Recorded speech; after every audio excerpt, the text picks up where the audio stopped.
DaTalk number 4. This is the King, and I'm here with Jay Camaro. I'm right here. Well, we're back, and I assure you, there will be another one of these. Not like it was before. We're Hopefully. back. Hopefully before the end of the year we're going to do another one of these. Oh, yes, we will. Hard with our schedules to find a time. But we've got a really long and content-filled episode coming up for you guys. Lots of next-gen talk, and looking towards Black Friday, which was yesterday, and all the... Was it? Yeah, it was yesterday. And all the Christmas and holiday stuff coming up. So, yeah, we'll just kick the episode off and get to all the talking. All right, before we begin, we need to think of something. We need a name for you guys. A lot of famous YouTubers have their fan base. They have a name for them, and we need a name for you podcast followers. So if you have any ideas, leave them in the comment section. We'll look through them. If not, we'll think of something. My vote's for DaFans. DaFans. Yes, that would be wonderful. That would be a but good one. As I said, leave your suggestions in the comments below, as always. I'll set the bar high, and if anyone can achieve that quality of that name. I'm a fan of that one, considering my name is the King. So are you a fan of that one? Ha ha ha ha ha. That was yeah. that was deplorable.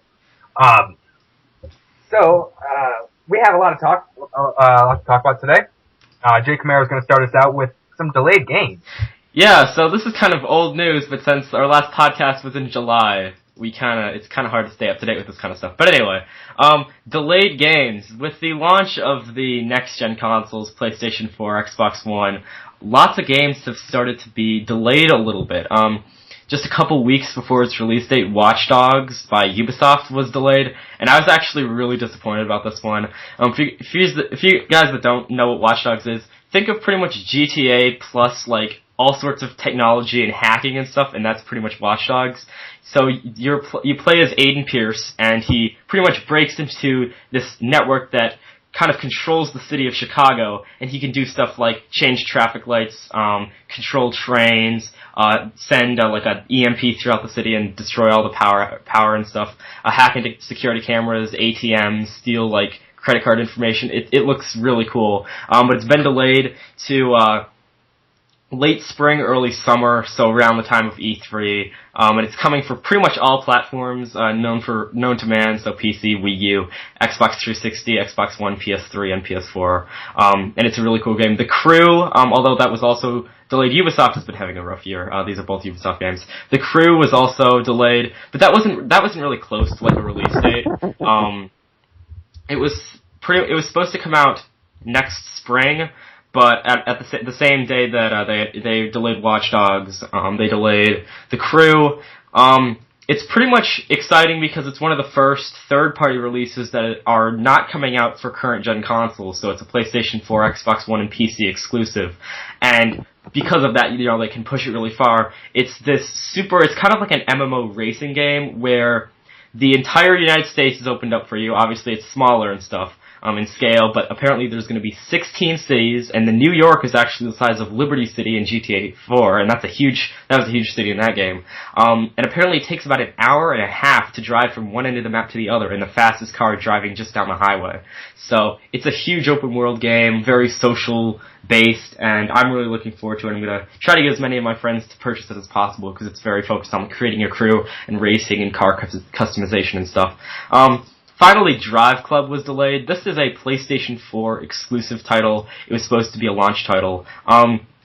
It's probably it's worth noting because it was going to be the free PlayStation Plus game. So if you get PlayStation Plus on PlayStation 4, you would have been able to get Drive Club PS Plus edition. It's the full game, but like just less cars, less tracks, but they could be purchased for in-app purchases. Obviously then, if you purchase all the cars in the full game, it'll add up to a total of $60. And it looked really cool. It was like a social type racer. Obviously it was going to be competing against Forza Motorsport 5. But now that's been delayed to early next year. And that brings up the question of how many people will actually purchase it, because now that we've got Gran Turismo 6 coming on PlayStation 3 early in December, actually this Friday, and then Polyphony just released, the developer of Gran Turismo, just released a statement that the PS4 version, Gran Turismo 7, may actually be coming as soon as next year, next holiday season 2014. It really brings up questions as to how many copies Drive Club will sell, and it actually brought the first-party releases for the PlayStation 4 at launch down to just 2, Knack and Killzone Shadowfall. And that brings up the question, are more to come? I really do think a lot of titles are going to be delayed coming into the next generation, because all of the game developers who have primarily developed games for the current-gen hardware, Xbox 360 and PlayStation 3, now they've got so much more to deal with. Everybody's doing so many ambitious titles, like The Witcher 3. I saw that on at E3, and oh my gosh, it looks gorgeous. Like, there's some screenshots where really it looks like something straight out of a movie.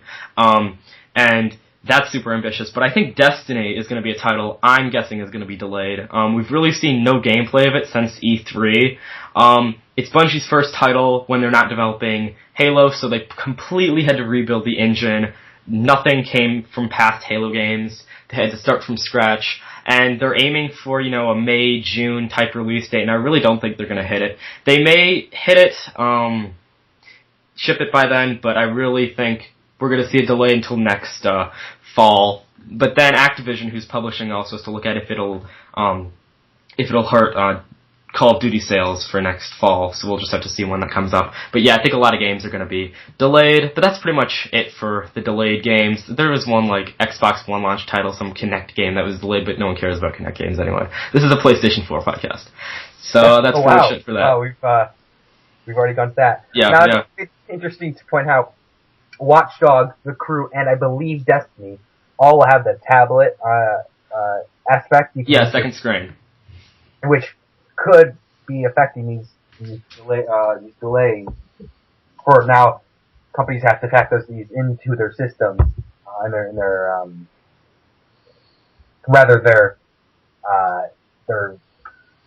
help me out here. Infrastructure? No, well, I don't know what I'm talking about. You were just saying it. Anyway, they have to factor this into their games. This is something they've never done before. They've never tested this before. Their engines? Thank you. Engines. That is what I was looking for.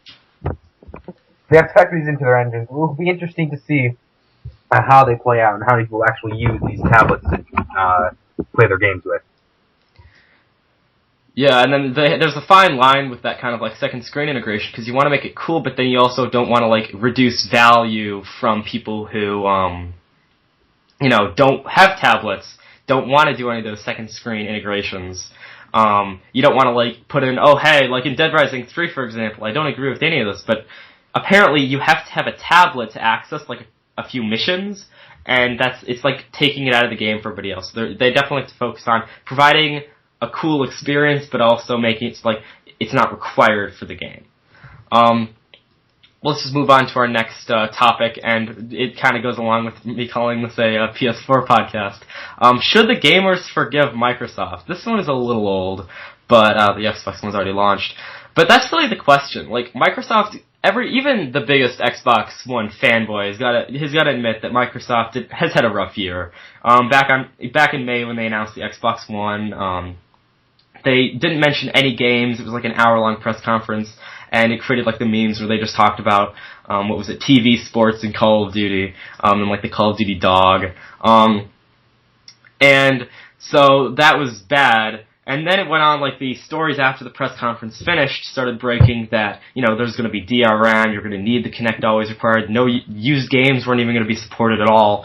And then we came into E3, Microsoft had a press conference that people weren't really that impressed with.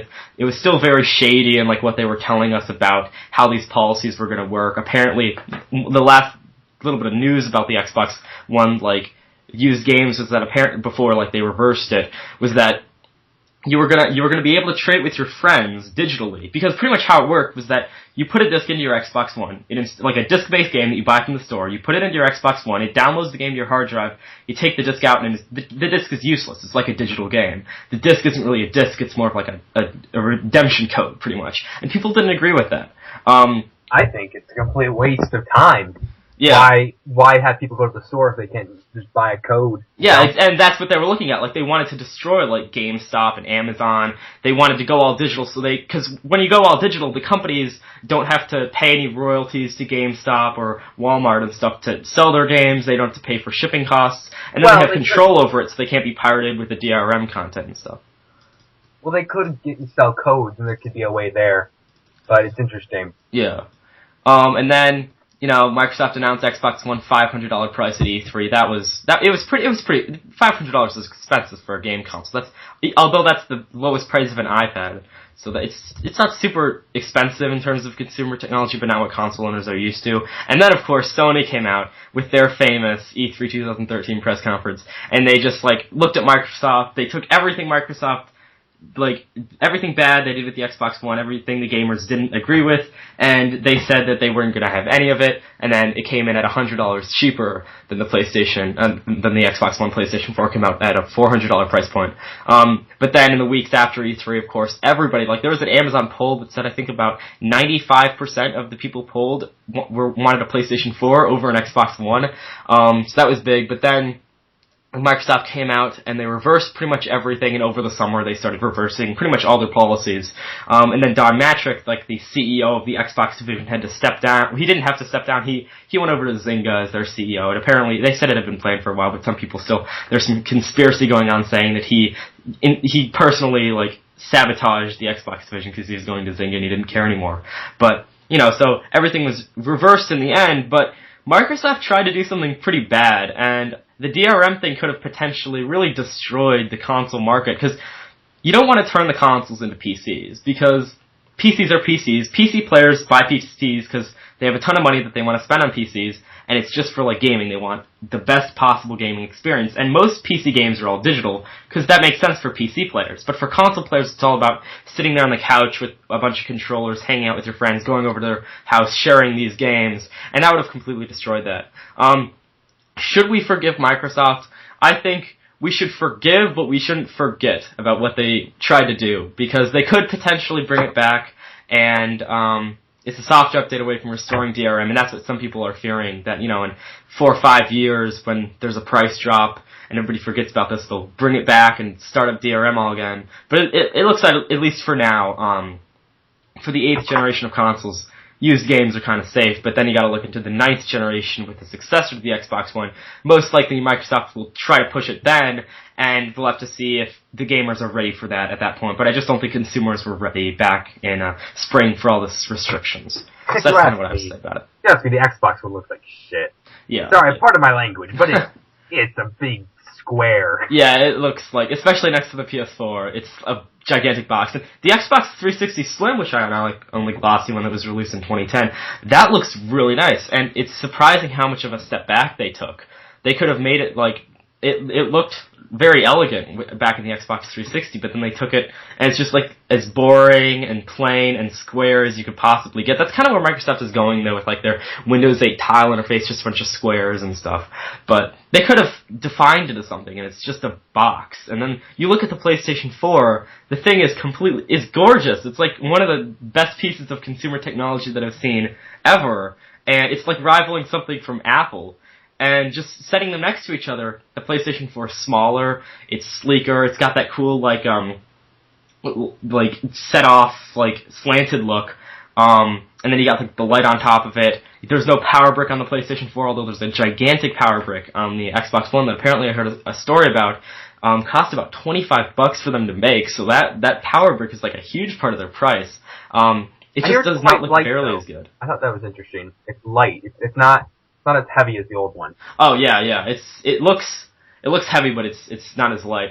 I don't know if you've seen, but there's a fan that takes up half of the console. Oh yeah. That's probably because they didn't want to repeat the whole red ring of death problem that plagued the original Xbox 360s. And then of course you can't put the Xbox 360 on its side. It can only sit the Xbox One. If you heard about the disk drive issues. Yeah, there's you put the disc in, and then there's a clicking sound, and it doesn't work, and it's What's happening is there's actually a label on the Xbox itself, the Xbox One itself, and it says it must be laid down flat. And a lot of people just ignored the label or didn't see it, and they tilted their consoles upright, and it ruined all their discs. Yeah. And I thought that was interesting. I would have made that sticker a little bit bigger on the front of the Xbox. Yeah, like on the Xbox 360, yeah, if you could sit upright, but if you moved it at all during operation, it would destroy it. On the Xbox One now, if you move it or you just have it sit vertically at all, it destroys the disc, and could potentially actually destroy the disc tray itself and create a major hardware failure. And of course that's tough nowadays, because I actually just got the extended warranty for my PS3. PS4.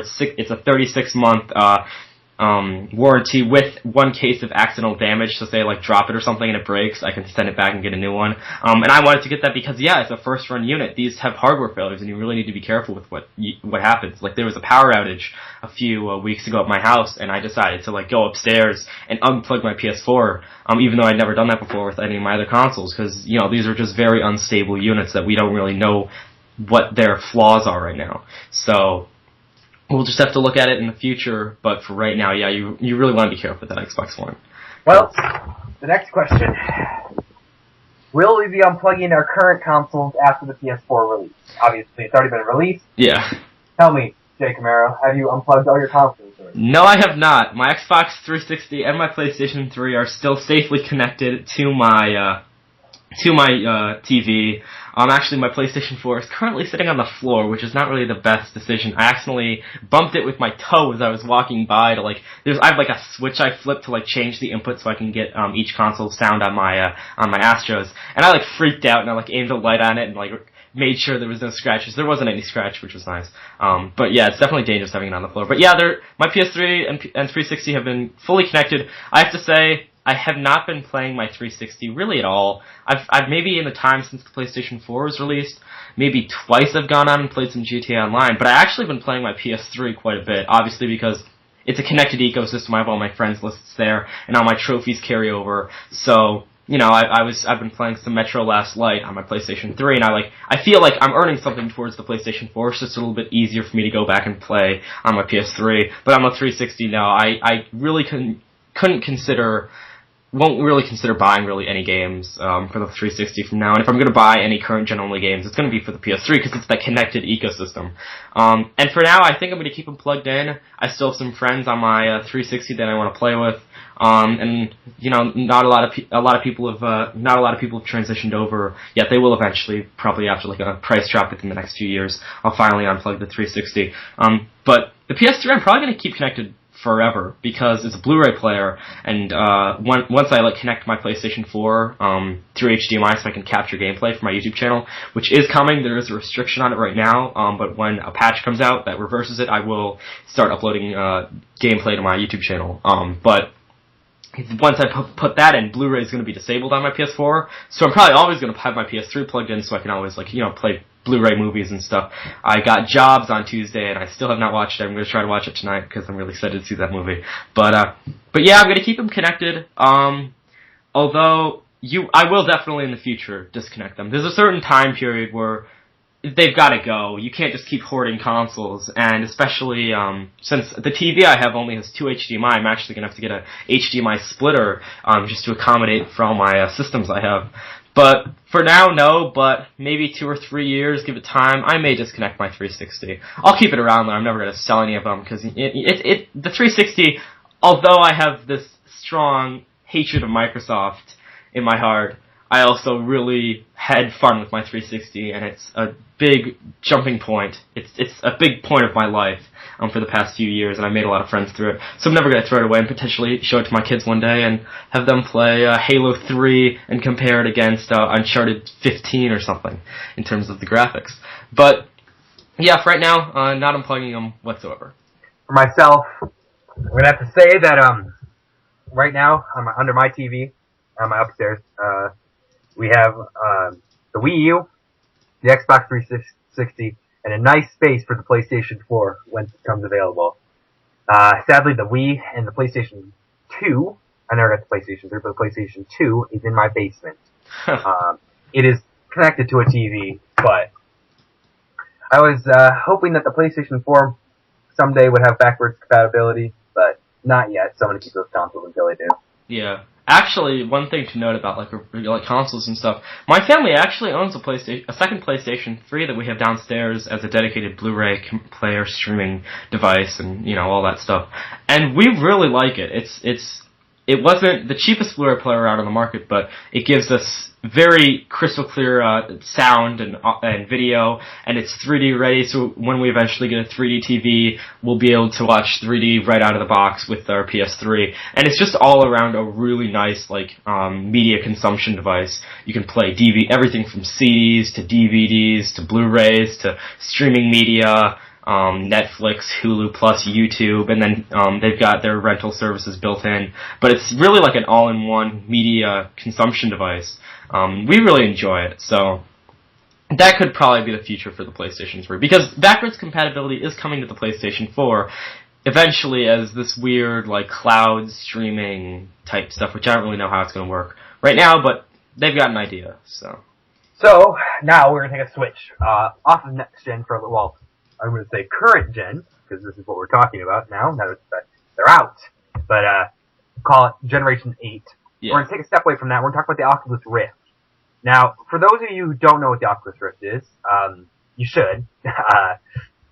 But the Oculus Rift is a way of virtual reality.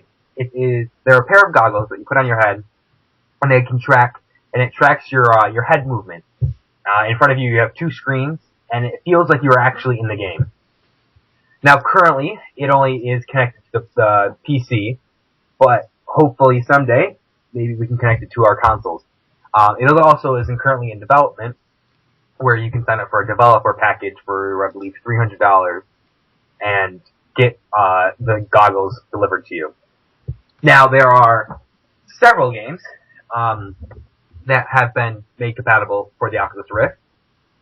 Some notable ones are Minecraft, Slender, and there's a few other ones that there's a whole list of them you can look at. But the whole idea is to feel like you're actually there. And in these games, instead of using one of your joysticks on your controller to move your head and your view, you actually control it with your own head. So if you want to look up, all you have to do is look up. Now, this brings a whole different kind of immersed reality into gaming. I watched a few videos on some people playing it. And one guy was playing Minecraft, and he said he felt like he was actually in the characters, and thought it was interesting that he was looking the characters in the face, like the other Minecraft players. It made him feel like he was actually there. Now, the whole other aspect of this, which I was watching a video on as well. Not only is it for games, but you can watch videos through it. And I watched this guy who was watching a YouTube video where he selected the video on his computer and plugged his Oculus Rift in. And there's this option where you can sit in a movie theater. Now, it's like your typical cinema that you can go and see a film at.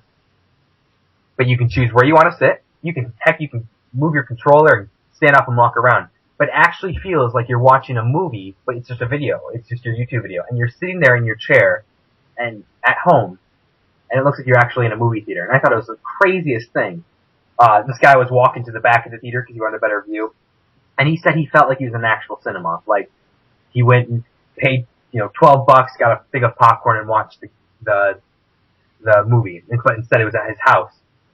And I thought it was really interesting, how this could cause a whole different way of viewing media and, like I said, playing media.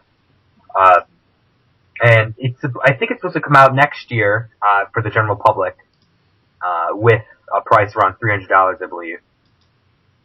But what are your thoughts, Jake Marrow? I think, it's good in theory, but it's going to take a long time for it to take off, because whenever we see these new, radically innovative technologies, it takes a long time for them to be adopted by the general public. Like, for example, smartwatches have become moderately popular throughout the past couple of years, and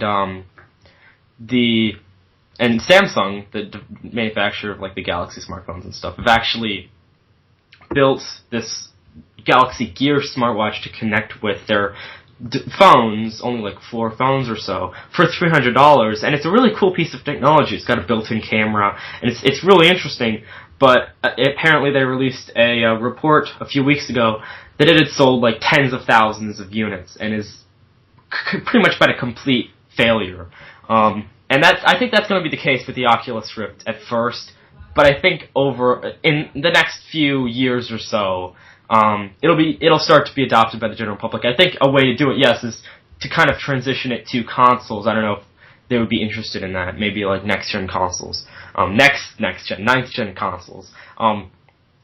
But I think it's really cool for PC gamers if you have the right setup, because you have to be kind of like active and you have to have a bunch of different attachments. Then that brings into the question: should you get like maybe like a treadmill conveyor belt that you like walk on, so you're actually like walking into the environment? It just creates a lot of new possibilities. But given if it has at the right price and you have all these different ways to use it and stuff, yeah, I would definitely be interested in purchasing an Oculus Rift, because it kind of is the future of gaming. Combine that with years of past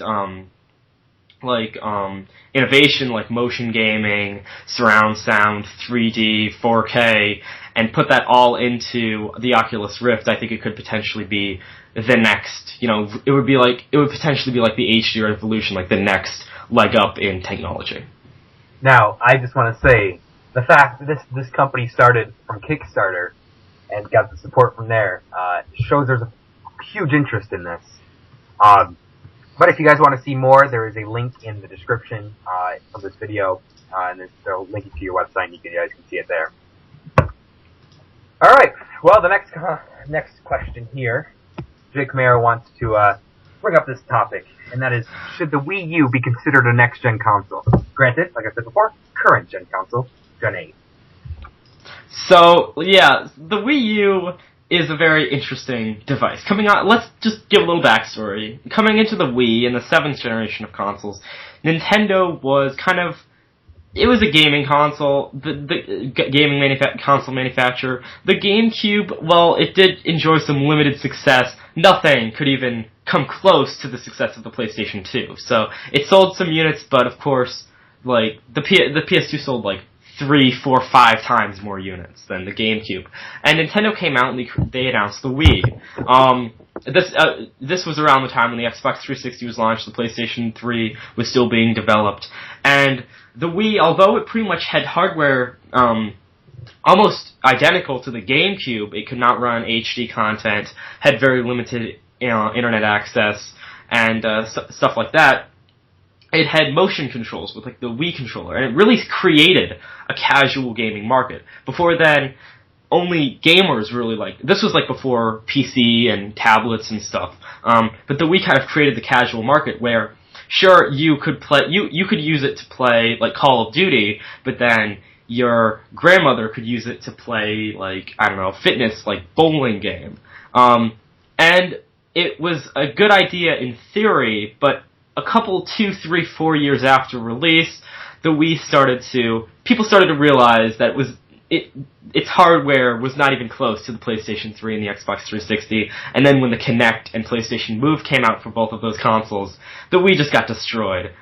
Third parties completely abandoned it, and Nintendo even dropped a lot of support for it. And they just weren't putting out as many games for it, and no one really was interested in it anymore. And then tablets started being a big hit.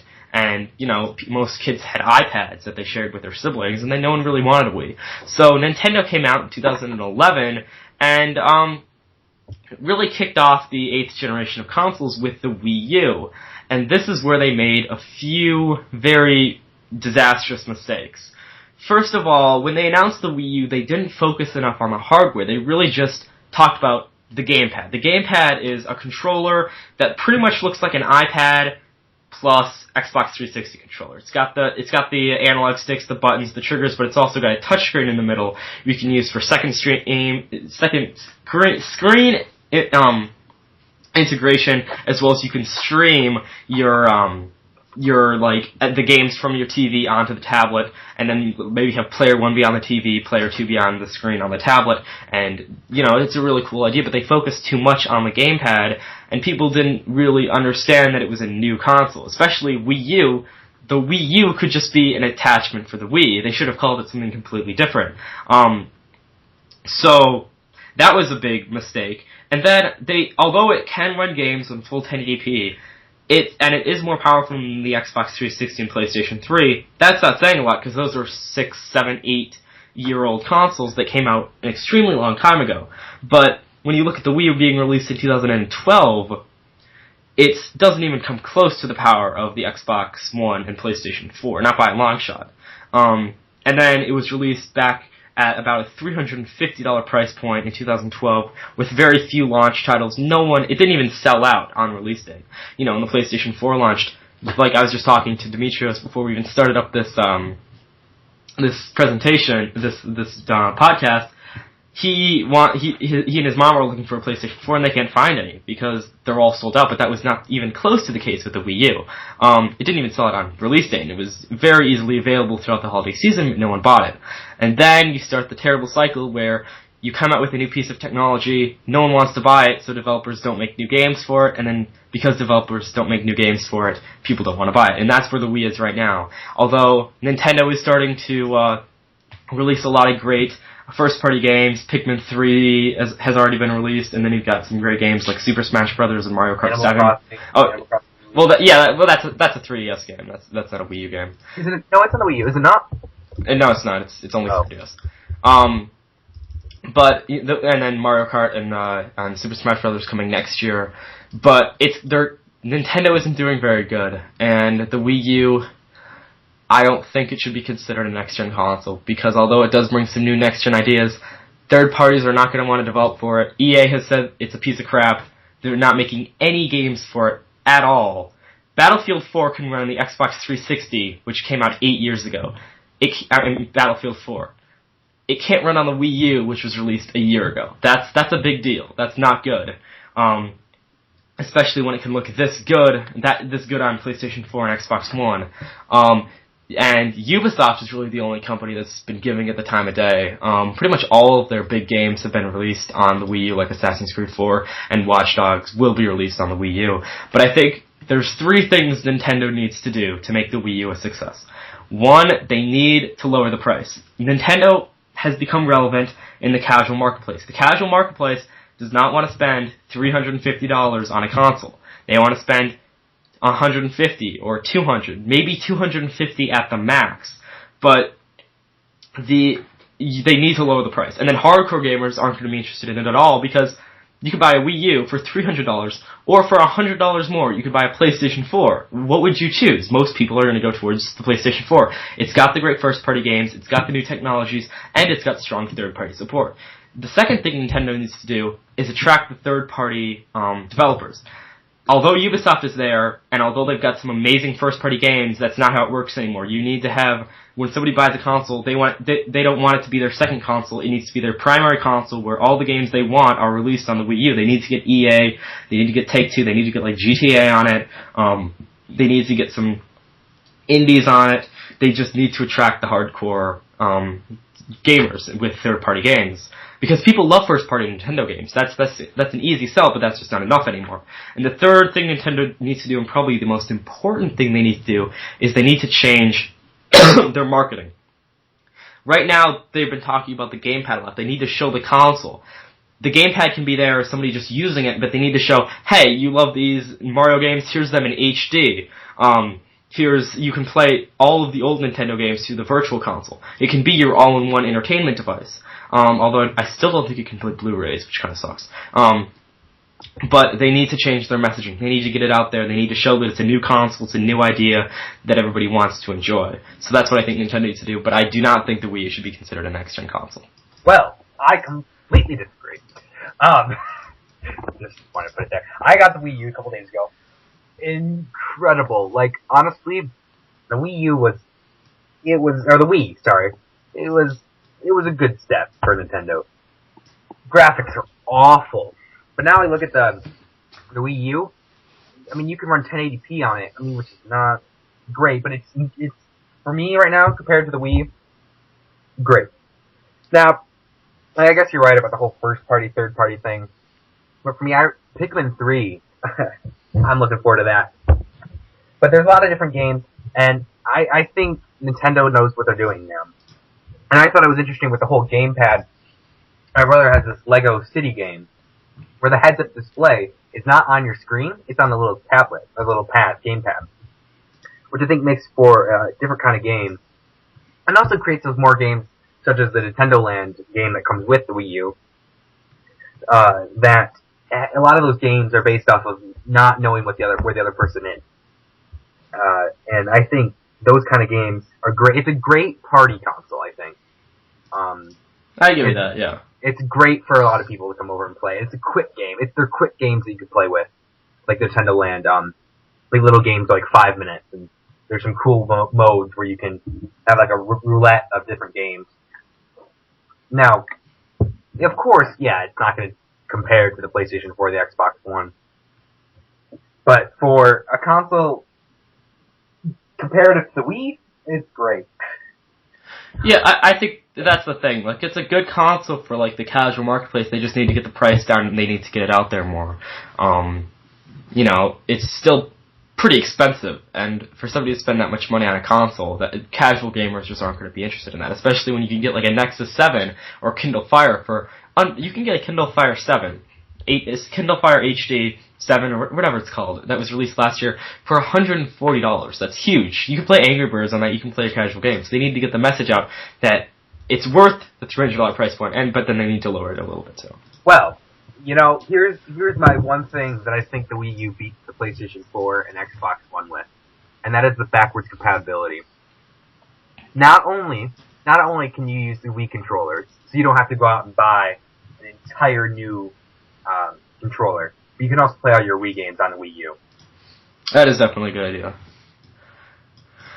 So that's that's enough for the Wii U right now. But then we need to talk about the next kind of sort of maybe new Nintendo product called the Nintendo 2DS. Now, if you guys are familiar with the Nintendo 3DS, it was released a couple years back. It's their successor to the DS, and its big thing is 3D. Hence the name, the 3DS. And they released the 3DS and then the 3DS XL, which is just bigger. But 3D is really its main selling point, because in order to compete against, you know, tablets and smartphone games, especially that's more relevant in mobile, like the PlayStation Vita, PlayStation Portable, DS, 3DS, than like the consoles. But to differentiate yourself between like the tablets for mobile consoles, you need to have an outstanding feature. For the PS Vita, it's the dual analog sticks. You can like actually play real games on it. And the 3DS, its big thing is the 3D. But there's a couple problems with the 3D. One, it kind of strains your eyes, especially when it's like moving. So, for example, you need to have it like laying like on a table. You can't be like in a plane or something and have it shaking. It just gives you a big headache. And then another thing, it's very dangerous actually for children to use it. And of course, children is really Nintendo's biggest audience. And that's not good in order to, you know, you don't want to make something for kids that can't really be used by kids. Even though arguably it's the 3DS, anyone can use the 3DS, but that's one of their main target markets. So because of this, and because they needed to get the price down a little bit, they released something called the Nintendo 2DS. And this is a little confusing. So the Nintendo 2DS. Hey, I'm gonna read Nintendo's description of the 2DS on their website. I'm gonna say this right now. The URL for Nintendo for the 2DS is www.nintendo.com/3ds/2ds. So they're bundling it under the 3DS. But anyways, here is the description. Designed for your family. The new Nintendo 2DS system gives you all the features of the Nintendo 3DS and the Nintendo 3DS XL, minus the 3D viewing. And the price makes the world of Nintendo games a little bit more accessible. Yes, it's $129 for the Nintendo 2DS. But that's $40 less than the normal 3DS if you want it. So that $4, $40. $40, sorry. The big difference is one little switch. Now, I don't know if you guys know, on the 3DS there is a switch to turn on 3D and to turn off 3D. Now, I'm going to say this here now, and I'm going to be pretty bold in saying this. If you have a Nintendo 3DS or Nintendo 3DS XL, forget about the 2DS.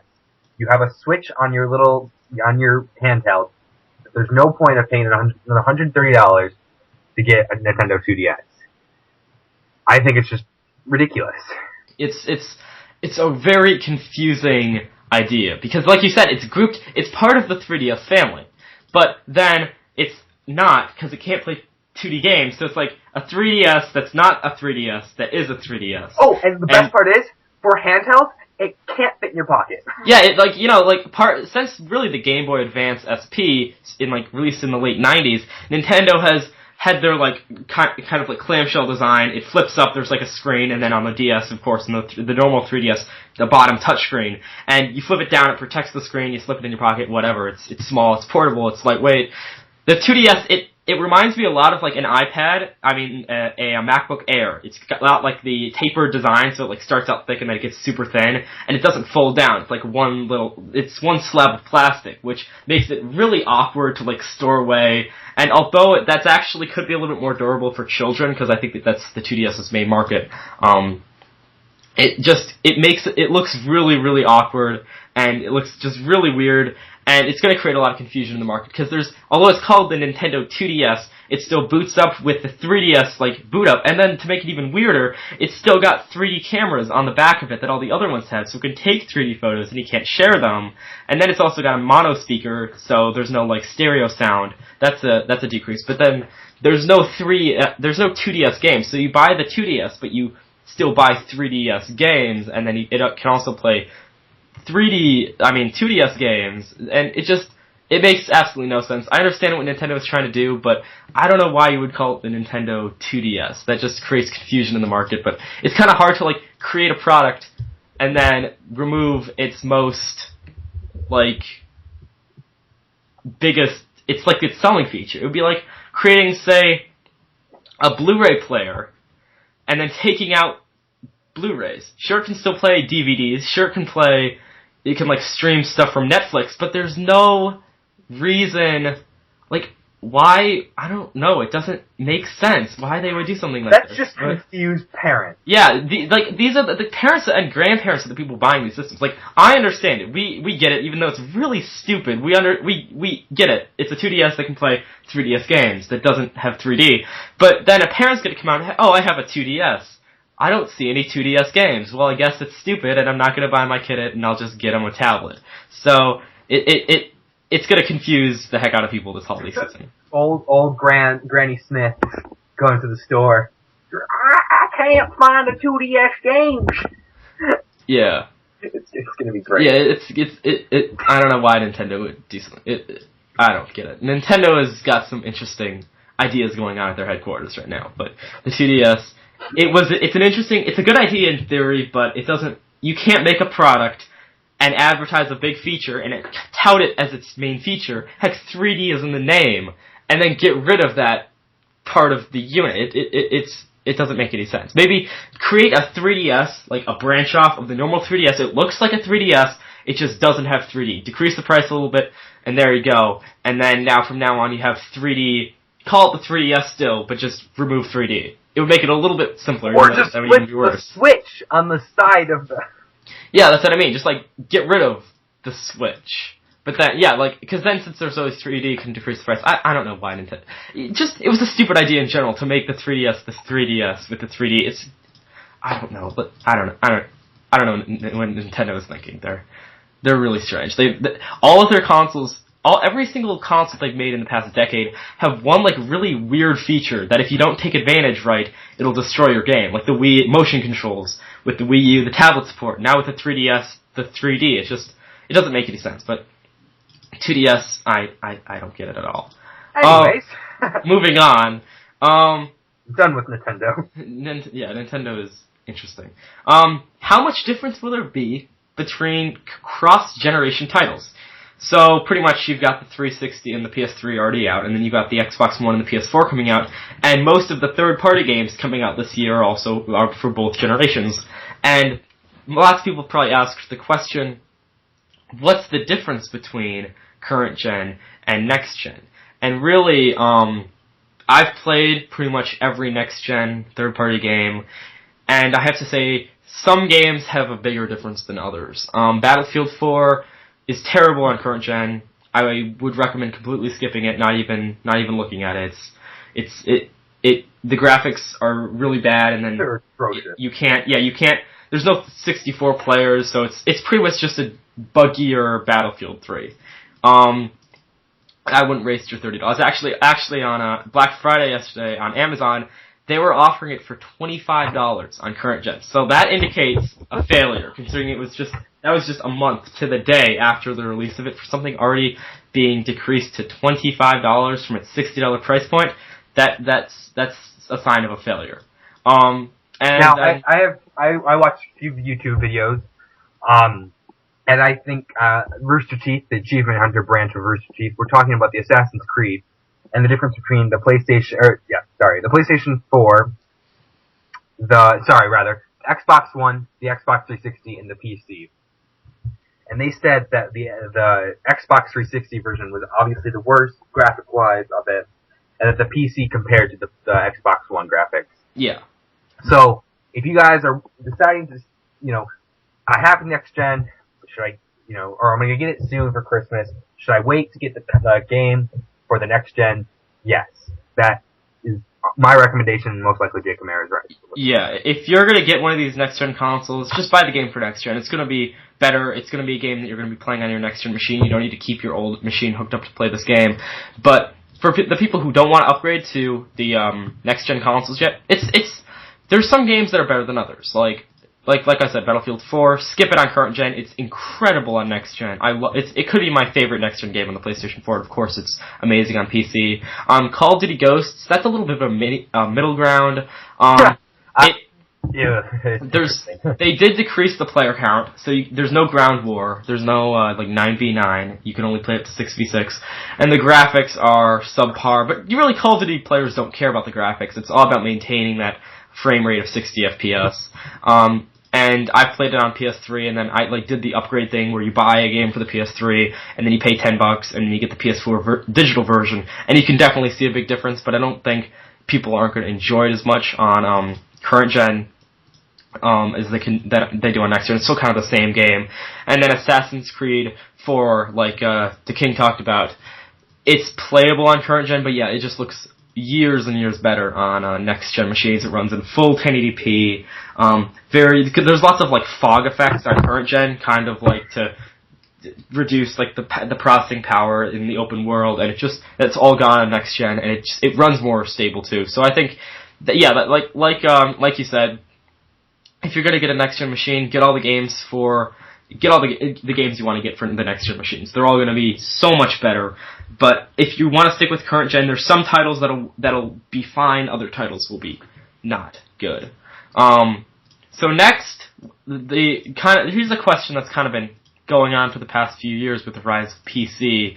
Will PC gaming keep its popularity after the PS4/Xbox One's release? Because when the Xbox 360 and PS3 came out, there was a PC audience, but it was nowhere near it was at right now, and probably that's attributed to the fact that the 7th generation of consoles, Xbox 360, PlayStation 3, was the longest product cycle of all time. Mostly it's a 5-year life cycle for consoles, but the Xbox 360, this is its 8th holiday season, and now it's getting replacements. There was quite a few years when these consoles were showing their weaknesses, like Battlefield 3 was released in 2011. It was much inferior to the PlayStation, the PC version. So, here's the question. Will PC gaming keep its popularity after the PS4's release? Yes. Because, as you know, it might, okay, yes, I think so. It might be a little bit of a break, as you were saying, because you see an increase of PC gamers as the years go on from my current gen. But, personally, we know on the podcast, if you guys are new to the podcast, I am more the PC gamer between Jake Camara and I. He is the console guy and the PC here. Now, I'm more one of those people, I like having my mouse and keyboard. That is what I like. I like that. I have an Alienware computer. I can upgrade this thing as much as I want. I can get more graphics. I can get better processing speed. I can have more. Now, consoles, you can't really do that. Granted, they could sell updated versions of consoles eventually, like they did with the Xbox 360 Slim and stuff like that. But here's an example. My brother for the Xbox 360 has Minecraft. And, yeah, I played it. It's alright. I didn't like I'm not a big fan of the controller. But, because I'm used to the Minecraft on the PC. Now, I'm interested to try out the PlayStation 4 version of Minecraft and see how I vary with that with the new DualShock controller. But for me, I think most PC gamers are going to be more comfortable at the keyboard and mouse than they will be at the couch with the controller. And I think for myself, I'm more of if I'm going to play a console game, I'm not going to play it by myself. I'm going to play it with friends. I think the most time I've ever put into a game, or what game I put most time into alone was Skyrim, because I'm more of an RPG guy. But I think most PC gamers will stick with their online world at their computer and their chair instead of the couch and the controller. We'll see, but that's interesting to view. That's definitely a good point. I think PC is here to stay, probably. And, there could be a small period where, now that, like, consoles have caught up to PC, at least for the time being, it's definitely a little bit nicer on your wallet to buy a $400 PlayStation 4 than buy a gaming computer that could potentially cost thousands of dollars. But yeah, I think some hardcore PC gamers are going to buy next-gen consoles. That's just the way it's going to be. Like DeKing just said, he's a PC player, but he has a Wii U and he's going to get a PS4 because it's a cool console and he wants to play with friends. But I think that PC will lose a little bit in popularity. Not as many people will transition to PC, but then of course 3-4 years from now when the PlayStation 4 and Xbox One are showing their performance bottlenecks, PC gaming will make a return. So, let's move on to kind of our final news for right now. Early in the summer, Polygon, this kind of tech site, released this excuse me, very interesting article about the how far the current gen consoles will stay around after the next-gen consoles come out. Of course, this was before the next-gen consoles were released, but it really goes into, stuff like how long games will be released for, how long the networks will stay up, and when they'll become, collectible. And we'll include the link in the bottom of, in the description. And I think it's a very interesting read, especially if you enjoyed your 360 or you're keeping your console around and not upgrading to next-gen right now, because you can kind of see what the future holds for those type of consoles. But it's a very interesting article. So I'll let DeKing talk about this next segment. Which part here? The wish list. Oh, we're just going to link the article in the bottom? Yeah. Something to add, I'm going to put this also link here down in the bottom. I found this pretty cool article about Nintendo. And like we were saying, how this Polygon article is going to talk about the next 30 years of gaming. Something that didn't factor in was the Wii U. And I'm reading an article right here from a website called Daily Finance. And they believe that Wii U might be discontinued next year. So if you guys want to check that out, that'll be in the description below. And I think it's pretty interesting. And you guys can check that out. Alright, so, the wish list. I have my wish list here. We're going to begin with, this is, might be a little bit, reminiscent of from our E3 discussion back in July. But, here we go. First one starting out with, Kingdom of Hearts 3. I love Kingdom Hearts, sorry, not of.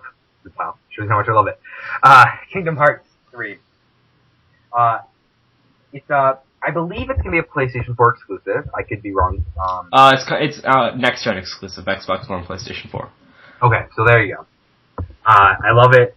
It's always been an interesting idea, and it'll be cool to see how the next gen consoles agree with it. I'm gonna skip the next one and I'm gonna go here. Destiny. Don't know much about it, but it looks awesome. And I think just for myself, I might get it eventually. Yeah, Destiny it kind of, think of Borderlands plus Halo, and that's kind of what it is, and that's awesome. So that will appeal a lot to the Halo and Call of Duty fanboys. Yeah. Next one, the new Smash Brothers on the Wii U. I'll definitely get that, because like I said, I like playing console games with my friends, like a little party. Smash Brothers, Definitely. That could be Smash Brothers could be the game that makes me buy a Wii U. Maybe if it's good, I may buy a Wii U. Hey, they're adding the Wii Fit girl. Oh, nice. The Wii Fit girl. System seller right there. Yeah, there you go. Get out of the way, PS4. No one needs you anymore. I need that Wii Fit girl. And then Mario Kart 8, of course. Mario Kart. I mean, it's the only other racing, like... Okay, let me rephrase this. The only other cartoony racing game that I even compares to Mario Kart is CTR back on the PlayStation 2. Crash Bandicoot Racing. Mario Kart's always going to be up there, and it's always going to sell whenever people... Or whenever Nintendo makes them. Next one, Elder Scrolls Online. That'll be interesting to see how... we saw how GTA 5 went up against with online open world. I've always enjoyed those kind of open world online, such as World of Warcraft, and now these new next gen consoles coming out with these new games, such as Elder Scrolls Online. And I believe it was The Crew, right? Is that the one? Oh, yeah, The Crew. That's a huge open world there. Yeah, that's like the epitome of next gen. So I would love to see how these open world games versus multiplayer and how the two combined will be interesting. Mm-hmm. Yep. And my personal favorite, the one I'm so excited for, and I mentioned this in the last podcast, and that's going to be EA's new Star Wars Battlefront. That would be an amazing game. Now, if you guys for those who do not have PlayStation 2, okay, but there's this game called Star Wars Battlefront and Star Wars Battlefront 2. This was originally made by LucasArts on the PlayStation 2. It was the best game I've ever played. I played it hours and hours and hours on end.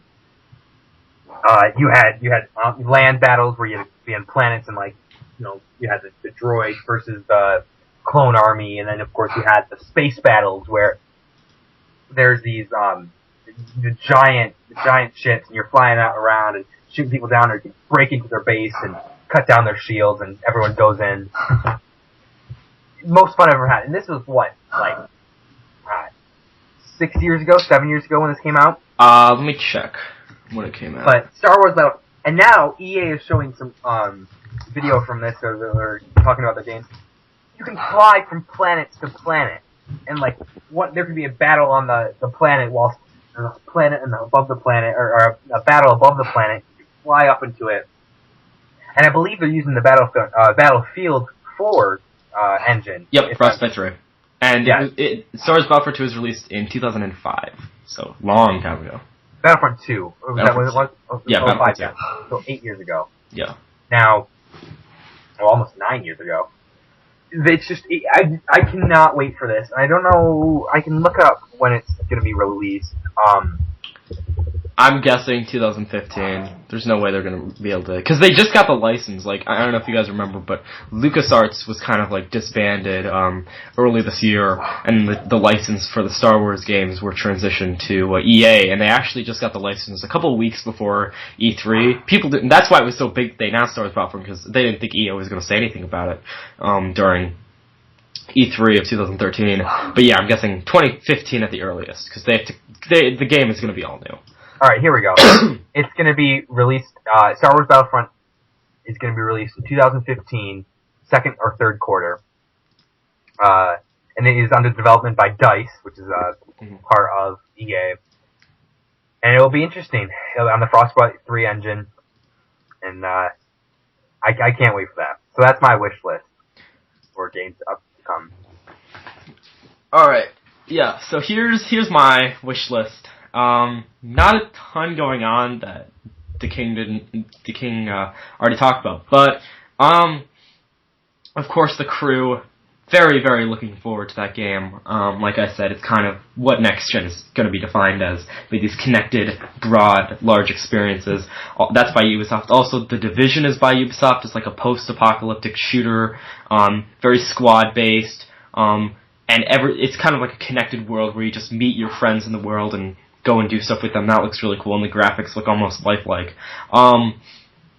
Another game I'm extremely excited for is Uncharted for the PlayStation 4. We don't know if it's Uncharted 4, but it was announced the night the PlayStation 4 was released, and I love Uncharted on the PlayStation 3. There was 3 of those games, and there was one for the PlayStation Vita. That was Uncharted Golden Abyss for the Vita was also really good. And I'm really looking forward to the PlayStation 4 version of Uncharted, a new Uncharted for the PlayStation 4. It's not like a re-release or anything. Very much looking forward to that. Also, Watch Dogs. It was my most anticipated next-gen game of this year, and it will probably be my most anticipated next-gen game of next year, now that it was delayed. And finally, the last game I'm really looking forward to is the next Assassin's Creed, actually, because Ubisoft announced that the next Assassin's Creed is going to be like a complete redesign of the franchise, and it's going to be built really for next gen. It'll probably be still releasing on current gen. At least the next Assassin's Creed, maybe the Assassin's Creed after that will skip current gen and go complete next gen. But they're going to be completely redefining the world of Assassin's Creed, built to the specifications of the next gen consoles, a much more living, breathing world. And I think now we're going to be seeing some really good-looking and innovative gameplay experiences now that the next-gen consoles are here, and people can really have time to develop for them. Because, like, all these cross-gen games that came out, earlier this year, as launch titles, were really just current-gen titles ported up. Because they didn't have much time to develop for them. The developers got dev kits maybe like 6 months ago, and games take 2-3 years to make, so they didn't have time to build their game for next gen consoles. They just ported it up or ported it down to current gen or ported down the PC version to next gen consoles. But all in all, I'm really excited for the next gen games now that developers have time. So here you go. I'm gonna ask you a question. We'll put our opinions. You guys can put your opinions down in the description. I'm gonna list off the current gen, 8th generation consoles and systems, and you're gonna tell me which one you think will do the best, Jay Camaro. Alright. So here we go. Wii U, PlayStation 4, Xbox One, Nintendo 3DS, Nintendo 3DS XL, Nintendo 2DS, and the PlayStation Vita. Of those, which do you think will do the best? You forgot about the Ouya. Yeah. Oh, of course. That's gonna win. Alright. It will bring the rise of... No, I'm just kidding. Here we go. Ouya's a failure. There's no reason for existing. And let us not forget the Steam. Oh, Steambox. Yes. Alright. Go ahead. Interesting console. I think PS4 is going to do it. I think that Sony has really built a console for gamers, but they haven't, forgot about the normal consumers. I think this year, next year, the PlayStation 4 is going to be a very gamer-focused device, but Sony's already come out and said that they could completely redesign the operating system. They can do so much. They can add so much to the PlayStation 4 in the coming years. It could turn into a completely different machine later down the line when they need to rely on the casual consumers to get product sales. And especially since we've already seen that it's quite a bit more powerful than the Xbox One, in terms of RAM and processing speeds. Call of Duty Ghosts, for example, runs full 1080p on the PlayStation 4, only 720p on Xbox One. That's been a big deal in the past few weeks. But I just think Sony has all the cards in their favor this generation, and if they just keep being very gamer focused and listening to community feedback and not making any more stupid decisions like a $600 price point like there was for the original PS3. I think they could definitely do it, especially since now they're getting money for the PlayStation Network. They can really make it compete with Xbox Live, and since they will be getting so much money from it, I'm really interested to see what they can do with live streaming and just overall everything. Now, if they don't win it with the PlayStation 4, they're going to win it with the PlayStation Vita. I love my PlayStation Vita. It's a very... I don't know. It's a system you need to own and play to really understand the point of it. It's not for everyone. It's not for casual gamers. It's for hardcore gamers, and the games on there are so much fun. It's a controller in your hand. You can actually play a first-person shooter on the go now, and it's awesome. But they just need to... We'll see how it does, though. Yeah, like, there was actually a sale on Amazon, yesterday. $179 could get you 4 games for the PlayStation Vita. 2 of them are really big: The Walking Dead by Telltale and Uncharted Golden Abyss. And that's a really good deal, especially now that you can stream. It can be like a second screen for the PlayStation 4, and you can wirelessly stream and play your PlayStation 4 games on your Vita as long as you're in the same Wi-Fi network. That's huge, and if Sony plays their cards right and continues to release some good games for the PlayStation Vita, brings down the price, it could actually really compete. Alright, well, my choice, I'm not going to say much about it. All I'm going to say is I think Steam is going to do really well with their new machine. As they're calling it, the Steam Machine, or Piston is another rumored name. It'll be out in a few years, but with bringing the console gamers and the PC gamers together, we'll see how it does. That'll be good for indie titles. But like I said, we'll have to watch out and see some news. Hopefully, we'll have some by the next podcast. I think the big challenge that's coming for the Steam box is really price. It's a console, but it needs to have a console price. I just don't know how they're going to do that, because most gaming PCs cost $1,500 to $2,000 depending on what components you put in. That's for a pretty high-end computer, and if you're going to make the Steam box a high-end computer, which it really needs to be in order to have a reason to exist, they really need to look at trying to get that price down as low as possible, because it's a console, and a console can't cost $1,500 to $2,000. It just won't work. So that's I think is going to be the real challenge with the Steam box. All right, guys. One last thing, as we always do, I have a YouTube shout out that I think is pretty cool, and I think you guys might like as well. His name is Dan Bull. He does some video game rapping. He's doing a lot of stuff for the next gen stuff. You can find him at youtube.com/Dougleby, which is DOUGLBY. That's in the description if you guys don't understand what I'm saying. And it's really cool. You might like him, so go check him out. Like I said, thanks for watching. This has been DaTalk 4. Hopefully we'll have a new one come Christmas time for you guys. Hopefully we'll talk about our favorite games of the year, what we think's doing well for the next gen, and any other news. We'll have a whole game of the year debate stuff. So yeah, that'll be good. So yeah, pretty much the end of the episode. We hopefully will not leave again for 6 months. That would be nice. If you guys like this episode, please thumbs up, comment, subscribe, and I'll see you guys later. Peace out. This is the King signing off.